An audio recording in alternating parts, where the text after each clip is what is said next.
Right, hello everyone who is watching at the moment. This is the pre-show show or whatever you want to call it. So the main show will start at 8 o'clock. We're just having a random talk at the moment. So if you want to join in, tell us how your day's been, feel free. So how you been today, Cormac? What you been up to? You finding it busy? We're kind of in the green room before the show, really, aren't we? I saw that stuff with Jonathan Ross before. I just where our agents and this is where our can I say the word groupies hang around? It's just me. Have I been busy? No, we've been, something. It's been, we've been tipping away, but it's 2 days before we have to pay our bi-monthly, twice every 2 months back. So it's been mostly been sending reminders to people to say pay us, or we'll kill you, but in a nicer terminology than that, Yeah, I can understand that one. I know what it's like chasing people up for money. So you know what I always maintain. Even if you're a single trader, have something with accounts at Crosshaven Computers, accounts at somebody else, and send those emails and get them in. And another, I'm just very harsh on businesses. Pay us. It's not 30 days. We don't. If you go and pick up your car off the mechanic, you have to pay him. You pay us as well. Anyway. Yeah, definitely get you there. That's for sure. Let me just find the link for Facebook users so he can actually put his name up. It's not showing me at the moment. So, what about yourself, Ben? How you doing? What you been up to?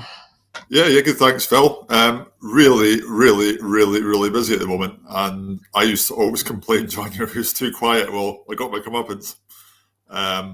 Just absolutely flat out. I don't know what's caused it exactly, but yeah, lots of sales, quite a few repairs and customers coming in. So yeah, long days, but here's what it is. That's all right. I'm getting echoes and so forth there, so that's pretty good. What about yourself, Paul? What you been up to? You been busy? Fairly. I've been stuck at home. I managed to avoid COVID for quite a while until day before yesterday, I think it was, when I started to flag positive on the tests. So I managed to get away with it. So now I'm stuck at home and doing a lot of remote work.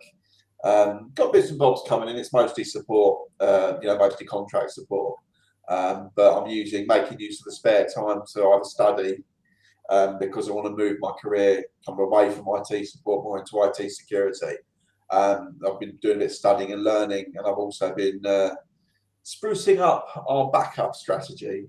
So backups between servers and NASs and stuff like that, and moving things around. So I've had a fair bit going on. The kids have trashed the flat as well, so I've got to tidy all that up. What is your customer base? What's your average customer business size and all that? My average size, I've got customers all the way up to kind of 40, 45 users. Ooh. There's three of us full time in the company, and there's me and Neil, who are the two guys who do the main business to business stuff, and then we've got Chris who works in the workshop as well. So I've got everything kind of going up from a one-man band up to kind of like 45 users, kind of multinational company. So I get stretched quite a lot, and I work long hours, but it's worth it. I do get good job satisfaction a lot of the time. I get a lot of stress, but it's worth it. Yeah, that's a lot of that. Would the biggest office I would manage would be 10 computers. It's not at that scale of 45. That's it. You can, yeah. Well, it's there, so. That's it. Right, guys, it's time to go to the full show now. So this was a pre-show. Everyone who's watching, just a quick one. Hi, Alison. How you doing? Hi, Daniel, as well. You've got Haley on there. Good evening for Rich and I from Phase 4. We've got Nigel as well. Hi, Nigel on LinkedIn. We've got Neo Computers. Trying to get some more work done on the shop front, so that's pretty cool. So right, we're going on to the full show now, so we're just going to have the quick 30-second intros and we'll be back and we'll go to the main topic. So see you in a few seconds, guys. Hello, when I can actually find the actual button, and it is somewhere around here. Here we go. You're watching Tech Talk in affiliation with Tech for Techs.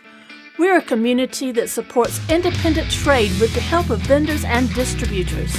We're live every Thursday at 8 p.m. London time, and we'll be streaming to Facebook and YouTube, Twitter, and Twitch. You can listen to our podcast on Apple Podcasts, Spotify, Amazon, Google, TuneIn, and many more. And now, the moment you've been waiting for, and your host, Philip Griffiths. Hello, everyone, and welcome to Tech for Tech Tech Talk, where we help your IT business grow. This show is about basically tips of the trade. So obviously you can feel free to comment, let us know your tips and everything like that. We've got 3 guests tonight. We've got Cormac. Let me get rid of that message what says it's a pre-show, because it's not the pre-show anymore. So we've got Cormac, we've got Ben and Paul. So first of all, Cormac, if you would like to introduce yourself, let everyone know who you are and what you do. And if you've got a tip or story of the day for us. Yep, I'm Cormac. I'm from Crosshaven HQ. Actually, my tip of the day is actually going to be a really lovely, simple one, which we got caught on. We got 3 iMacs. I got them cheap off 2011, 2012. Off a company. Anyway, we decided we'll put SSDs in, first 2, no problem, and we made a basic mistake with the third one. Basic mistake. We put in the SSD and it failed to turn on, and I was like, I turned around to the guy I was working with and said, you know what, we never done there. We never tested it. Did it turn on before we took it apart, you know? And it's the most simple. It's something I say the whole time. Every single machine that comes in, like no matter what they say the problem is, you have to turn it on to check to see if it works. That's the most simplest thing. Because we didn't do that, we don't know was it a known good machine. We don't know what something went wrong, taking it apart, or what. So now we're after doing hours or more. We have hours. Will we get a PSU for this and that? There's it's going to, any money we do make, if we fix it, it's going to be gone on man hours, you know. The only saving grace was that it wasn't a customer's computer, you know, it was one of our own computers. But it was like, you're talking about us going over, just pressing the button to check to see if it comes on, and that wasn't done, and now we strip it and this and that and all that. Simple mistake. We all make mistakes, and that's a simple one to make. Shouldn't have been done. Things happen now and again, but at least you're going through and rectifying it. That's the main thing. Let's move over to Ben then. So Ben, introduce yourself, let everyone know who you are, what you do, and your tip or story of the day for us, because apparently you've got loads of tips and stories for us today. I've got some, I've not got loads. But yeah, I'm Ben Ashcroft. I run Bugs and Bytes Computing in sunny Lincoln. Sell laptops, PCs refurbished, and trade sales, gaming PCs as well. Tip of the day, Phil. What can I say? Buy an Amiga, right? You know. No, seriously. On a serious note, I found this while I was trying to check battery health on computer this week, on laptop. If you go into the command prompt, I think it's a PowerShell command. Go into command prompt and type power CFG /battery report, and that will save a file to your System32 folder. Thanks to the screenshot with a full battery info report for you. And basically, you can scroll down there. It'll give you all the remaining life or remaining capacity of the battery compared to when new, that sort of thing. It's quite good. Okay, good tip there. Good start of the show. So let's move over to Paul as well. So, right, Paul, if you want to introduce yourself, let everyone know who you are, and obviously if you've got a tip story of the day for us. I've been on a game show, isn't it? I'm Paul Webb of the Computer Centre in Burnham Crouch in Essex. I'm a business IT solution specialist. My big tip for this week is do not let your domain names expire. I've got a lady that I've been dealing with for a number of years. She came to me the other day and said, "Oh, my email stopped working." Paul, and I had a quick chat with her, looked up a domain, and it expired 2 or 3 months ago. So the domain's expired, and then there's another period gone past, physical redemption or something along those lines, and I found out who its new host now. I found out who the new owner is. It's a guy over in Jersey or Guernsey or something like that. So I've emailed him. The guy wants $299 for it. So she could have renewed her domain, and it would have cost her peanuts. But now it's potentially going to cost her 214 quid. I think that equates to. And I think the basic gist of it was that she's not seen an email coming about renewal when it's expired, and now it's going to cost a fortune. Ouch. Yeah, I've seen even some big companies have done that now and again as well, and they've been held for ransom and stuff, and end up finding the courts usually rectify it and stuff, but it probably cost them more than 200 odd quid to take them to court, sort of thing. So it's probably not worth it. But yeah, that's a good tip, to be honest with you. Definitely a good tip there. Right. Okay. So my tip of the day. Actually, let's quickly go through chat. So everyone who said hi since the pre-show. So we've got. Someone blah blah blah blah dream. So hi there on YouTube. We've also got Mr. Whitehouse in the house, and we've also got Mr. Jennings in the house as well from the Computer Repairman. My tip of the day is, well, it's not really a tip of the day. It's more of news. Is AMD has released their worst GPU ever, the 6500 XT. It's the lowest priced ray tracing GPU on the market, but unfortunately, well, when you've turned the ray tracing on, it only manages to do around 8 frames per second, which basically makes it pretty much null and void. And then that's just at HD resolution. So unless you're wanting to play games in probably 320 resolution, then you're going to have your ray tracing turned off. And it is also slower than the RX 580. So that's the RX 580 that came out 5 years ago for the same price. So not very good for the new AMD graphics card, to be honest with you. So I would advise anyone stays away from that if you can, and bear in mind you'll probably not even get it anywhere near the RRP like any other graphics card on the market at the moment. So right, before we go any further, we do have our sponsor spot today, and our sponsor is... Can you go and meet hundreds of people just like you? Strengthen existing relationships and forge new ones with vendors and distributors, and meet some of the biggest names in the industry, where you can go and see the newest tech and services that you need to make your IT business grow, where there'll be thousands of pounds worth of prizes up for grabs. And what's more, you get all that for £1. TechMax 2022 will be on the 24th of June at Bramall Lane, the Sheffield United football stadium in Sheffield. There will be around 50 different brands available for you to meet, and up to 500 other techs just like you. Get registered now at techmax2022.co.uk. And if you didn't realise, TechMax 2022 is actually run by us, so it's basically Tex. For Tex is running the event, so make sure you book your tickets, especially the evening tickets if you are coming, because they are very short. We've got plenty of daytime tickets, but again, they'll probably sell out well before the actual event. Right, let's get on to the main topic then first. So the main topic is tips of the trade. So if anyone in the chat does have any tips about the trade and wants to know anything, or has any real cool ways of making extra money or dealing with customers or anything along that lines, it can be business related, tech related, as long as it's to do with obviously the computer or IT business, then it's fine to mention. So first of all, I'm going to go to Cormac. So Cormac, what's your first tip of the day, or advice, should we say? I'm laughing now because I need to turn off my phone messages. I got my friend Jeananne just messaged me. She's watching our show. We have a non-tech person watching our show, folks. That's the first time ever. First of all, the second thing I need to say, which is a surprise. Ben, did you say you're from Lincoln? I thought you were always Scottish. I'm originally from Scotland, from Aberdeen, but I just thought you were putting on that stuff. I think you call them traitors or something like that. I think you put on that accent to try to compete with my sexy Irish accent. All right, that's fair enough. Right, my first actually a tip. Actually, do you know something? I got an email there from I don't know if anyone. This could be grand for one-man shops or independent techs or something. iDrive. Do you know iDrive backup?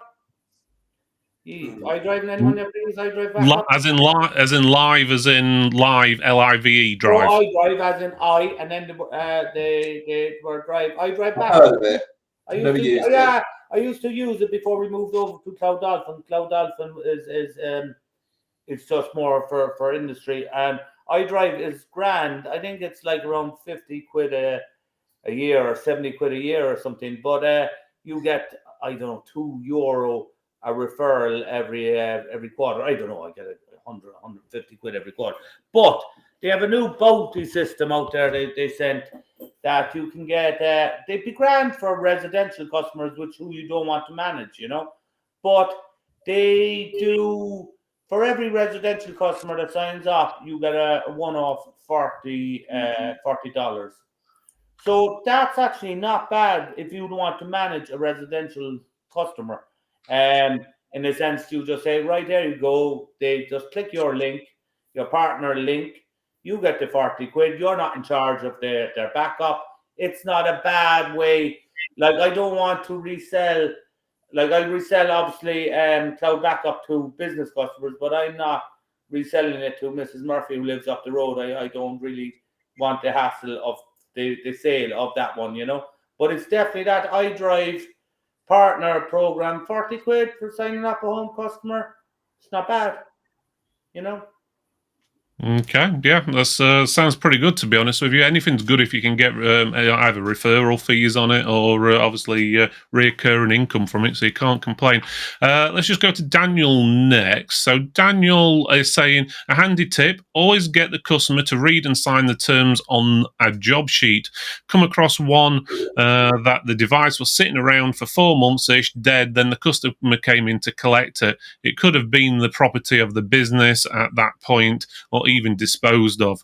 So yeah, good thing, always get people to sign your terms and conditions. We actually have people, when they're signing them, we actually have a camera pointed at them signing it, just in case they like to say that someone forged it or something daft like that, just in case, because you do get that customer every now and again what says, I was never told that, or whatever. So but yeah, so a good point, always get them to read and sign the terms and conditions, or even read the terms and conditions out to them, or at least the main points. So yeah, definitely a good one there, Daniel. So let's move on to Ben. Cormac, do me a favor, put your phone on silent, if you don't mind. Cheers. So move over to Ben. So what's your first tip advice of the day? So my first tip for the day is probably start planning for the end of the year, and by that I mean the end of the tax year, not as in December.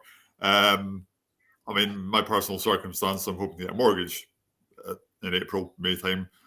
So I want to try and get my figure as high as I can this year. Basically start clearing out old stock that you know you're not going to refurbish. You know, it's one of the big things I usually do every year. If a customer doesn't ask for the drive back out of their old machine, I don't give them the drive back, and no one's ever complained about it. Come the end of the year, I've got like about sort of a couple hundred drives to sort of wipe and test and wipe and yeah, do what I do with sort of thing, you know. It can be a nice little bonus for the year end. But it's like all your old dead stock, you know. One man's trash is another man's treasure. So that sounds pretty good. Yeah. Do you guys do the same? Do you do that, Cormac? At the end of your financial year, go for old stock? I tell you now, I have a box of drives which I've been meaning to send off to England. I just don't know where it's going to be worth because it's so heavy to send. But from my end, it'd be worth it because it saved me disposing of them as well. You know, I must have 200 or 300 drives. I do tend to give the drives back with the customer if they want it, because I just like to say, look, we replace it. Here you go. Here's every bit of it, as well as in. I just like to give the impression that we're not doing anything. You know, we did replace your drive. There's your old drive. There's a new one, and you know, I will offer to dispose of it then. You know. Okay, that's pretty good. What about yourself, Paul? Do you do that once a year? Have like sort of a spring clean type thing? Right, so it's normally once every couple of years of us, to be honest with you. It's trying to find the time to actually sit down and do it all. Everything's all go. There's never any chance to actually sit back and kind of like do stuff until there's a big mess of stuff. It's kind of like, we need to do something with this. You know, yeah, I know what you mean. I think, well, I don't leave it till every 2 years, but yeah, it is a bit of a pain in finding time to actually do it. Sometimes I must admit we have got a pile of hard drives somewhere. So if that person's listening to the show, what do you do with old computers? As in, can you bring them to your local dump and recycle them for free, or do you have to pay? A lot of the time you have to pay, isn't it? So the old WE regulations, you've got to pay to dispose of kit, you've got to pay to dispose of drives, you've got to pay to dispose of everything. Otherwise they string you up. That's it. They string you up like that. You have to have some form of, obviously, something to prove that you've had them disposed of properly. There is a place up not too far from us, about an hour away, which is called Airedale Computers. They do recycle stuff, so if you take it into them, they then recycle it and maybe even resell bits and stuff like that if they can, or just totally shred it if it's a hard drive. Obviously, there are companies which might even buy your hard drives off you. I know... let's have a think. Who is it now? I'm forgetting his name. Sam McNally, is that him? Sam does. Yeah, Sam at I'm forgetting his name or his company now. ALM Wholesale. They'll buy old hard drives off you, obviously, depending on the size and so forth. So yeah, he's definitely a good thing to do. Just a head up, Facebook user, depending on who Facebook user is, I've put a link in the chat. If you type that in your browser or click the link if you can, it'll allow you to show your name on the chat. So, and that Facebook user is saying, we do a trade-in with our data recovery firm. We trade in all our old drives once a year against a couple of data recovery jobs. Yeah, that's another way of doing it. You can trade it in with a lot of times your data recovery company. So they use the parts and so forth, like circuit boards. I'm pretty sure a lot of you guys, I don't need to tell you who they are. There's plenty of them out there. And I know there'll be one what gets mentioned more than the others usually, but there are plenty of places out there that do that. So yeah, so let's move on to you, Paul. So what's your first tip of the day then, or automation? Advice? Automation. Save yourself time, save yourself money, maximize your profit for the minimum amount of time spent on something. I mean, like a small example, bad example, but it's very small, but it's relevant. It saves me seconds, but in the grand scheme of things, it makes my life a lot easier. Like for enabling the ultimate performance, Windows 10, Windows 10 and 11 power profile.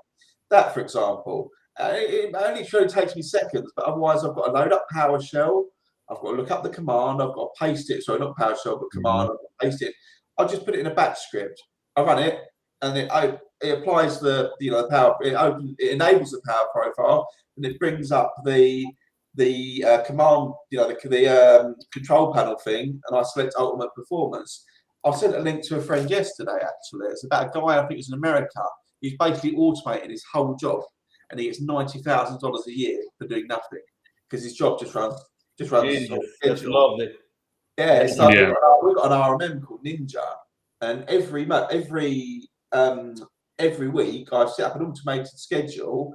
So it clears the DNS cache, it does the defrag, it clears all the temp files, it empties the recycle bin, does loads of other maintenance tasks. Otherwise, I've got to log on once a week or once every couple of weeks and actually manually go through these things. It does it for me, and then it tells me whether it's run successfully or not.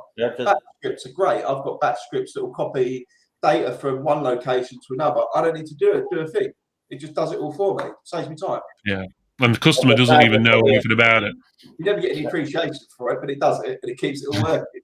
No, that's a great idea. We're using Synchro, and you can put in scripts, and we haven't been playing around with it. But after your inspiring speech there, I'm going to make it a new thing there. Put it in that once a week we implement a new script of some nature.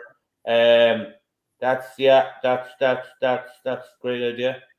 It saves time. We use Ninja as well, like Paul does, but Synchro's also, I've heard, is pretty good as well, to be honest with you. But yeah, doing stuff like that, even having the security automated and everything, it just saves so much time and effort.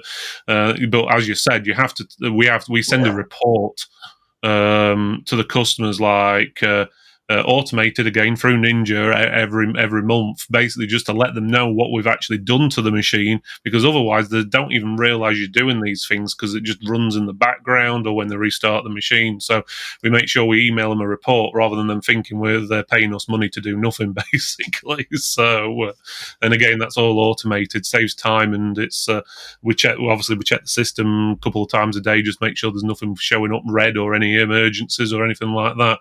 But generally generally it's 99% of the time it's fine and it's all automated, and you can even automate the updates as well, or tell it not to do the updates and stuff like that, which makes things so much easier, especially when there's new service packs out which are known to cock everything up. So yeah, automation is ideal, and if people don't do that, give it a go. You can charge monthly for it as well.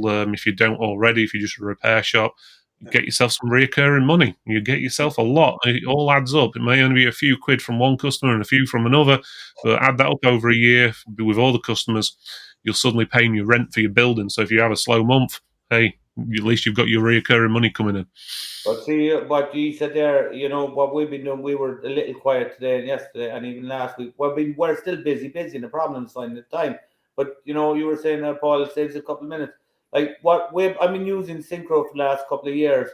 I've only in the last 2 weeks sat down and saw canned responses, some simple thing, like everything we open up, canned responses, even a canned response of, please, can you give us a ring on this number? And that, like that, I was typing it out the whole time, but to spend a tiny couple of minutes sorting out that, now we have canned responses for practically everything. For 2 years, I've been typing like that, and I'm a really bad speller, and sure they were getting texts from Chinese people. I used to do customer services for my sister's eBay. It was an eBay as an empire. It started off on eBay and it became an empire. Amazon. She's actually watching this right now, so hello Anna, I can see you there. But I used to do customer services for her, and I used to. There was my mum. My mum used to work with us as well, bless her. She's she's passed away now, but there'd be my mum sat to my left. I'll be typing these messages so I can type really quick. And my mum there'd just be a sheet of responses, and they just copy and paste them. And it just saves so much time. I just like to give a personal touch though. Some pretty good advice there. Just listening to the batch script thing, because a lot of people don't use them and so forth, or even to know how to make them and so forth. I think it might be a good idea we actually make a folder or something somewhere where we can save all our batch scripts in, and we can share them between each other. Obviously, no doubt, by the sounds of it, Paul's batch scripts a lot better than what mine does. I still have to open the control panel and set it and so forth. It does that all for him. It might only take a second to do, but hey, it saves time messing around and so forth. So I'm pretty sure if we can get all those together, we could get some quite interesting things going off potentially, but definitely something to look into. And hi, Chris, by the way, in chat. So yeah, that was you. And I'm sorry you burnt your nan bread. I'm hoping you are actually on about your nan bread, and that's not some sort of word for something else. But he said he burnt his nan. What? Yeah, see, help, Chris. If you're burning your nan, you have a problem. Seek help. Hi, Chris. That's it. And Rich is saying he does love a good batch script as well, so he has a small collection, forever creating new ones. So yeah, that's pretty good. We'll have to get something together and make a maybe it's on the shared folder we've got or something like that, and just put them all in there or something like that, or a document of how to make them or something along that lines. But yeah, good idea. So right, let's move on. So who's next? Oh, it's me next, isn't it? So can't forget me. Right, so mine's time management. So it's the thing what a lot of us do struggle with is time management and getting jobs done and so forth. So what I suggest is write down what you need doing on something like a sticky note or a Word document or something what you can easily edit. I don't mean like a sticky note what you use a pen to write on. I mean like the ones what you get on within Windows and so forth. Put the most important things at the top, least important at the bottom. I generally make 3 categories. Ones what need to jobs or things what need to be done in 24 hours, ones what need to be done in 72 hours, and things what need to be done in over 72 hours. So for example, a week or even a month or longer. Make sure you prioritize, obviously, the ones what are priorities, but once you've actually gone through those and crossed them off the list, as you go through each one, try and do at least 1 or 2 of the ones in your next category, which is a 72 hours version in my list, what I use, and that allows you to get caught up with your jobs before you need to do them. And then every day, at the start of the day, start the new day, reorganize your list, see what's more priority and so forth, add your new things onto your priority list. And you'll find as you actually do it, because you've got it written down, you actually do it rather than keep putting it off and putting it off and putting it off. We're all guilty of going, oh, I'll do that later, I'll put it off, I've got time later. And then you get to, and it's suddenly 11 o'clock at night and you're going, oh my God, I've got all this stuff to do ready for tomorrow.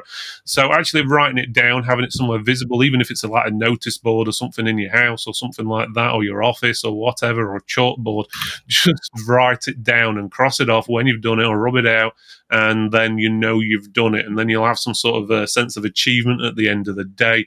And you'll find as you actually start to do it, you will find that over time that list will actually get shorter because you're able to organize things better. So that's my first tip. So is time management, is write it down and cross it out when you've done it, and you'll feel better at the end of the day. It might take a while to get used to doing it, but give it a go. Facebook user, whoever Facebook user is, again, I'm going to post a link in the chat. So you can click on, that'll allow your name to be shown. He's saying he uses Google Calendar. It's absolutely superb. Yeah, your Google Calendar is a good thing. You can use it obviously on a smartphone or something like that as well. So that's how generally a lot of people do it, is Google Calendar or equivalent. Right, do any of you guys do any sort of time management like that? Do you do that, Cormac or Ben or Paul? I try. I'm not going to lie to you. I'd like to say, oh yes, I do. You know, I'm great at this. I'm a nightmare. There's not enough hours in the day. I started blocking out things in my Outlook, in my my 365 calendar, purely because my memory is rubbish. I try and cram so much in there, and if I've got it in my diary, I can actually see it there.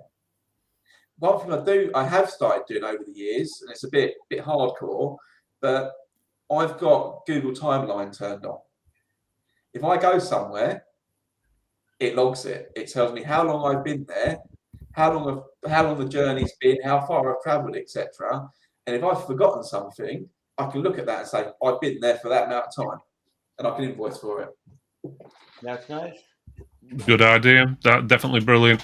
With you doing a lot of, let's say, thinking about a lot of jobs and not best memory, do you have things where you struggle sleeping at night because you suddenly start thinking about work you've got to do tomorrow or you've not done? I'm quite lucky. I'm on some medication that absolutely knocks me out. Well, you're lucky in one sense then, I think. So I think a lot of us are probably guilty of that one. I know what helps me. I've got basically, I've got a book. I'll just show you. Just a basic book, notepad, and if I start thinking of something at night, just write it down, and you believe it or not, it stops you thinking about it. So you get a new idea in your head. Again, Sorry? Can I see that book again? It looks like something out of Harry Potter. There you go. Hey, look at that. It looks like a small version of the Bible. Did Shakespeare actually give you that book himself personally? Like, no, it was given to me by a hobbit, actually, from Lord of the Rings.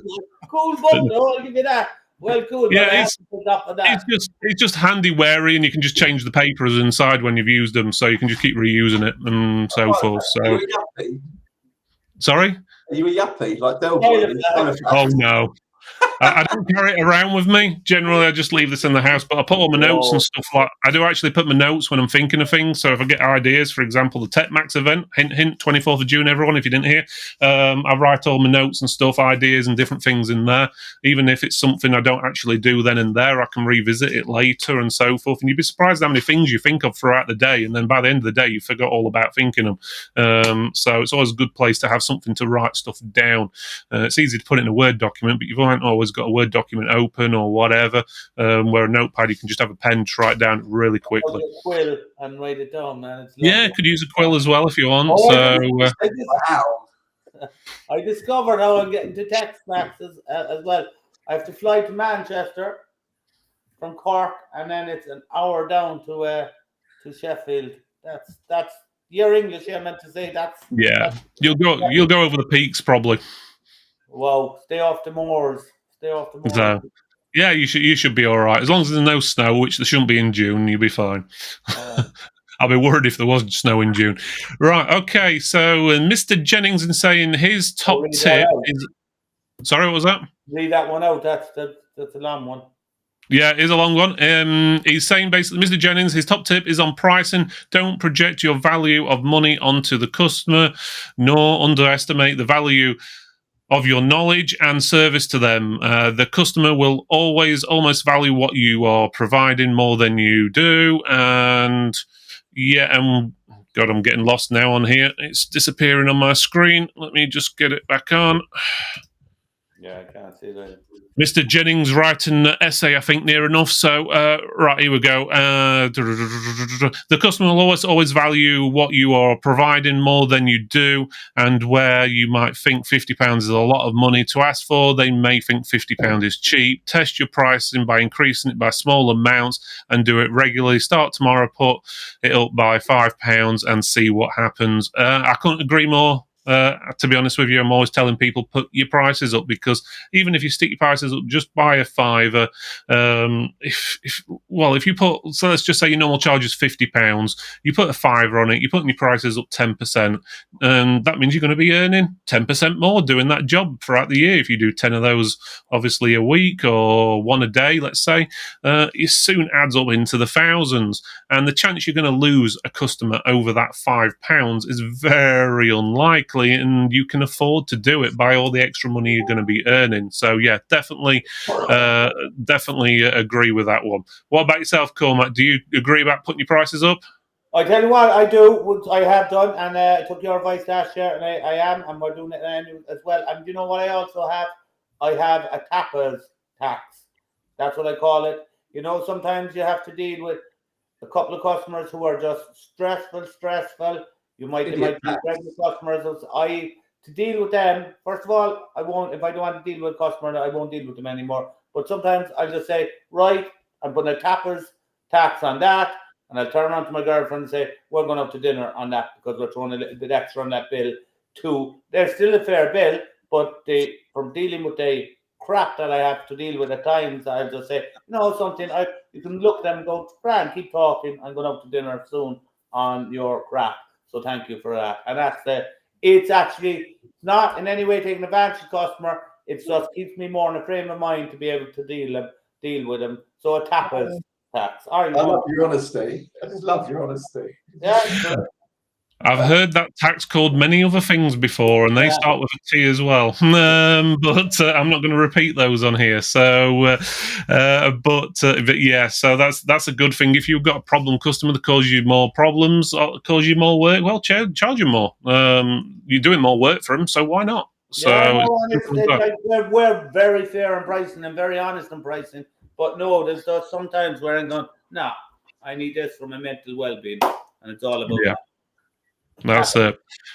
If you find a customer, and this is actually one of my tips, so I'm obviously skipping the things. If you find a customer's too annoying, well, you actually sack them, as in you actually get rid of the customer. Gone, out the door, nothing to do with them. Yeah. Too old to do that. You'd be surprised how many people will not get rid of customers or sack that. I call it sacking, or stop them coming in your store or whatever. Sorry, Karen Cormac. If they don't listen to the advice, they're gone, because you don't go into your dentist or something. And I had this person before. This is my exact conversation. They sat down and they went, I Googled this problem. And I actually told the customer, that's it, it's finished. I said, you don't walk into your dentist and go, I Googled this. This is how you do my teeth. Sorry, it's not working for me or you. This is not so finished. So that person ran back in an hour and they apologized. And I still work with them. And we had someone like that customer just recently. Actually, they were coming up to renewing the yearly maintenance contract with us, so or service contract or whatever you want to call it. It's actually a charity, and we advised them, do not buy these laptops. Do not buy these laptops. And guess what? They went and done. They went and gone and bought some bloody HP laptops, and consumer ones, the cheapest ones you could get, like 64 gig of RAM, Windows S version, and all the stuff you don't want on a laptop. And we're like, right, at the end of the year, we're not going to renew with them because they're just not listening to us. It's causing us more problems than it's worth, having to set up bloody HP starter edition laptops and so forth. Sorry if there's someone from HP in chat. I just don't like your consumer stuff. It's terrible, like paper, to be honest with you. It breaks easily. And selling new machines like i5 machines with 4 gig of RAM, just no, sorry, that's just not right. That's unethical for me, to be honest with you, is the best way of putting it. But anyway, sacking them. So believe it or not, they actually cancelled the contract with us before we actually got a chance to renew him, which I was happy about anyway, because they were just a pain in the backside. Apparently they've gone with someone even cheaper than us, which I was like, yeah, okay, if they want to deal with HP laptops all day long, they can have it. I don't care. I just don't want to deal with that. But you can also find that if you've got staff as well, actually sacking, not the staff, but your customer can actually be beneficial to your staff, because your staff will actually say, hey, you are actually looking out for them, you're getting rid of aggressive or unwanted customers, and your staff will probably work harder to try and actually get you a new customer then. So just bear that in mind, that sometimes losing a customer can actually give you and your team a kick up the backside to go out there and find a decent customer. Mm-hmm. So don't be afraid to sack someone, because if they're a pain, they take up your time, they're wasting your money, wasting your time and everything. So just get rid of them. It's just not worth messing about for that few extra quid. Right, okay, so let's move around the room again. Cormac, let's go to you then. So what's your next thing on your list? Actually, just a quick tool there for we use G Suite a lot. I have to really up my training on Microsoft, but we use G Suite, our Google Workspace a lot, and it's just a tip for people if they're setting it up with Outlook. Google G Suite Sync tool. So basically you download that tool, you put in the Google address. It has to be a workspace, paid Google domain, and it just syncs up with your Outlook. There's no messing around with settings, and it'll just sync the mail. And you know what? That's a handy time saver if you have to do it for a few offices. It just does it all itself, So and that's one of the reasons why I don't want to run it through Outlook. I just don't. But if they insist that they want it through Outlook, they can have Outlook. And then on a Friday afternoon, when Outlook breaks and they ring me up, I just say to them, that's not a problem. Switch off to your browser. I'll talk to you Monday. Goodbye. And but anyway, Google G Suite, Google Syncy, Outlooky tool, something or another. It's good. Yeah, I'm going to say G Suite's pretty good, to be honest with you, especially with having spreadsheets and docs and stuff you can share between each lads, I'm sorry. I got into tech later in life, all right? I have no problem. You're all young bucks. You grew up. Microsoft, babysat you, hugged you. You all love it. And even when Microsoft does nasty things, you still love it. G Suite just works. And it's brilliant. That's fine, Cormac. We've got nothing against old age pensioners in the group. Right, okay. Then come in there and save me with your sweet Scottish accent. Actually, let's just quickly, before Ben goes, let's just quickly go through chat before we get swamped. So Peter's saying he's not good with time management. So Microsoft To Do is a good for this. So yeah, that's another program people could use. And we've got a few names for the tax, what you put on people who are pains. We've got stupidity tax. We've also got an idiot tax as well. So which is spelt very interesting. You could potentially put that on the receipt, I suppose, in a specific way, and put a charge on it, I'm guessing.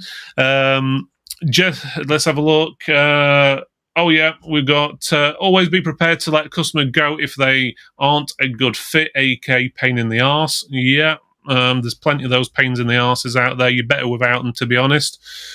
Also, we've got I've had customers that are complete pains to deal with. I either stop answering calls or put prices up. Yeah, that's something I've done, actually, is put prices up for paying customers with that sort of tax, and they still pay anyway.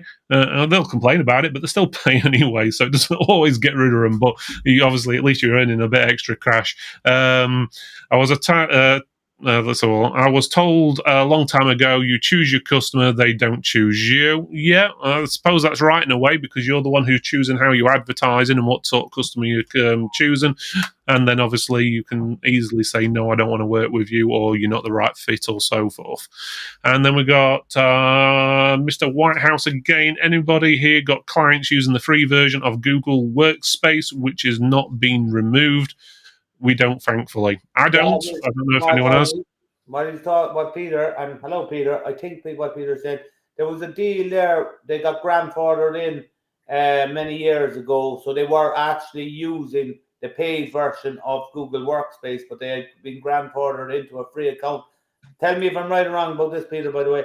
I think they have just pulled the plug on that, so there's some people out there with maybe 200 quid or 200 user accounts, they're going to get hit big bills on it. Don't know how they legally can pull the plug, but I think that's what Peter's saying on that one. I think. Is it, Peter? I think that's what he's saying. Yeah, I'm going to say we've also got Mr. Jennings saying the same thing. I use one myself with 9 users, and they are converting legacy to paid. So, yeah, he's saying, yeah, you're correct. So, yeah. So I don't, to be honest, use it. So, but yeah, it's something definitely to look out for if you do. But it's like one of those things: is if you've ever got anything free, there's usually a catch somewhere along the line. It might not be straight away, but it'll be in the future. You get a lot of services what start off free, and then suddenly when they've got 1 million customers, they'll go, "Hey, you owe us some money now," and go from there. Right, let's move on to Mr. Ashcroft. So, Mr. Amiga fan, what's your next tip of the day then? So it's really short and sweet. It's not to accept tips from customers. Just ask for like a Facebook or a Google review instead. It's generally get much more out of it. True. Yeah, that's pretty good. Sorry, that was it. Do you guys do the same, Paul? Do you do the same thing? Do you accept tips, or do you ask them to review you? The tips buy us lunch. If someone leaves like a £5 or something, it's like, right, we'll send Chris up the chip shop. Chris is our engineer in the workshop. Just go get some chips, or go down Barbecue King and get burgers. That's what that normally does. I suppose if it depends on if you want more customers or not, or if you want a free lunch. Exactly. So obviously a free lunch is a one-off. More customers is long-term. So, but yeah, good idea, Ben. It's something we do similar, to be honest. Obviously, if they're bringing a bottle of something specially for you or something without you asking, then hey, that's something else. We'll say, yeah, sure, we'll have a bottle of wine or beer or whatever it is. And Miss has even got a bottle of vodka one of the days, and I'm on about a big bottle as well, so she did all right there. So it's always good if anyone ever asks, let me give you a tip, or reaches in the wallet, just say no, just recommend me to one of your friends or something like that, or just post on somewhere like Facebook or something like that, or give us a review. Then obviously that's more advertising for you. Obviously, if they post something on Facebook or whatever social media platform they're using, then obviously they'll share that to God knows how many people. Obviously, if they leave you a review, make sure you copy that review and post it on your Facebook page and other social media as well. Maybe even put some nice artwork around it or whatever. Totally up to you. Right, okay, so next up, Paul. I'm behaving today. When I knew Ben was going to be joining this thing, I was thinking, Amiga, but I'm behaving. I'm being good. Okay. Firstly, sorry, Cormac. I'm a Microsoft Exchange guy. I've been using Microsoft Exchange for about 20 years, so I'm an Office 365 kind of chap. But my tip is registry files, reg files. Right? You can sit there for ages trawling through regedit, changing registry keys. Or you can export that and save that to your computer. Customer rings up, I've got this problem. So you think, I know the problem, I know the fix for that. I've got a registry fix for that. Send the registry file across, open it. It does the registry key, does what you want with it. Happy days. Otherwise, you've got to sit there playing with regedit for ages. Saves me a load of time. Absolute godsend. That sounds pretty good. What sort of things do you fix when you're doing that? One example was a while ago, there was an issue with Microsoft Outlook where there's modern authentication with Office 365. And you'd open up Outlook, you try and add the account, and the box that pops up where you add the, you type in the address in to add the account, flash up and disappear. There's a registry key to turn off. I think it was to turn off Modern Auth. I can't remember exactly where it is. I know where it is off by heart in my head. But what I did was just exported it to a registry key, to a registry file. And when I've got a problem again, I'll just send that across, run it, and it'll fix the problem. It's the same now with Windows 11. Because on Windows 11, and you right click and you've got that horrible new menu. And to get to anything decent, you've got to expand it. Well, I've got a simple registry thing. If I've got a Windows 11 machine now, I literally, one of the first things I do, as well as my ultimate performance power profile, is I put that registry, I upload that registry file to the machine, run it, reboot the machine, and then there's the proper Windows menus rather than them horrible squished down ones. Nice. That's pretty good. I'm going to say Peter's saying basically the same thing. He's got a bunch of regedits and his RRMM scripts as well. So, again, easy for him to send out and run, and that saves you time as well, I suppose. So, that's pretty good. Right. Okay. So, let's have a look. Yes, Nigel, I've posted it anyway, but basically the show is on for 1 hour. We do have a slight pre-show before for 5 minutes, but it's basically from 8 p.m. till, I nearly said a.m. then, from 8 p.m. till 9 p.m. and that's obviously UK time, whatever that may be at the current time of year with all the clock changes and everything else. Right, okay, so let's have a look. We've got about 10 minutes left on the show, so is there anything else anyone who's watching would like to add in, comment on, tell us about, different tips or stories or ways you do things? Otherwise, I'm going to, go on to my next one on the list, which is, if I can find it, here we go. So, yeah, that's no problem, Nigel. We don't mind question. The only stupid question is the one you don't ask. So that's absolutely fine. Let's have a look. Oh, yes. So one quick one is everyone's always wanting to make more money. You'd be surprised by how much money you're actually spending on some of the services and programs you're actually using. For example, RMM software or security software or whatever. So double check what you're actually paying for. The amount of times you're actually paying for services and programs, what you no longer use or is not actually financially viable to use anymore, is usually quite high. I've spoke to 3 people recently that were having money issues, as in within their business, and by removing or downgrading the products they use. So, for example, you're on a top tier version of Repair Shopper, because they've only got so many customers in, they could easily go down to a bottom tier of Repair Shopper for what they were doing, and save themselves quite a lot of money. So all 3 of those people in the end, when they went through all the things what they're basically paying for, which they don't need, saved well over £1,000 a year, which is a lot of money. Don't get me wrong, it's not going to probably save your business as a whole if you're not doing too well, but £1,000 is £1,000, which you can invest back in the business. So saving money is sometimes better than earning more money. So you still get more of you do get more profit in the end. So basically double check everything you're doing. And this works for home as well. Obviously broadband, everything else like that, phones, gas, electricity, which obviously is a bit of a nightmare at the moment, obviously power and stuff, but some things to look into. So you could save yourself a lot of money by just double checking what you pay for and if it's worthwhile. If you're paying 20 quid a month for something and you use it once, is it a month? Is it really worth 20 quid sort of thing? So double check on that. Right. Okay. So let's go around. Cormac, do you have any more things you want to? Yeah. I'm coming in strong. Okay. 2 things is one, about the thing about Microsoft. I just have to learn it better and come back to it. And no, but I'm coming in strong on Oculus. I was talking about it before, the VR, and I don't understand. Nicola, wasn't it the American lady? She was on. Nicole Russell? Yeah, Nicole Russell, and I must link up with her in VR chat. We'll be just too busy. She gets it. I get it. I don't understand where the majority of the group is not getting it yet. It's coming. And I was in one of the worlds the last day, and I was at a networking event. And they were. It was kind of like, we'd say it was like, where was that? We'd say it was like the Tech Max event now, okay? Except there was only around 50 people there because it's early days. But we were all standing around talking and stuff, all right? And if someone wants to, like people say, but look, 4 of us are talking on Zoom. It's different. It is absolutely, totally different. It's like being at someone. Granted, you're talking to an avatar, but you're turning around. You can turn around. There could be someone on stage, and you can turn around to the person next to them and have your own little conversation and say, "Hey, what do you think of that? What do you think of that?" It's there, and why we're not, and maybe I'll have to build it, Phil, and with license from you, maybe we'll have to build a tech for tech room where we will meet. But we should be on this. We should be in it. We should be ahead of the games. It should be Oculus, and it shouldn't be some crazy Irish man telling you this. We should know this.